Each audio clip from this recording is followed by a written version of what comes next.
Employment ஆஃபீஸில் work பண்ணுறீங்க. சும்மா ஃப்ரீ டைமில் சரி நம்ம ஊரில் எடுக்கவே இல்லையே ஒரு தடவை கூட யாரும் அப்படின்ட்டு எடுத்தேன். இல்லைங்கம்மா நம்ம சேலம்ல கோரிமேடு இருக்குல்ல, அதில் ஹெட் ஆஃபீஸில் இருக்கு.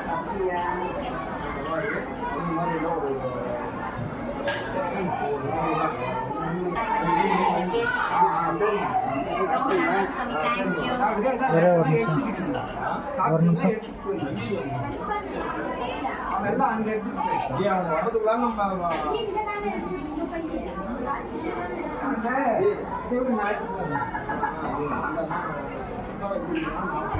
இது மட்டும் நம்பிடுப்பா கால்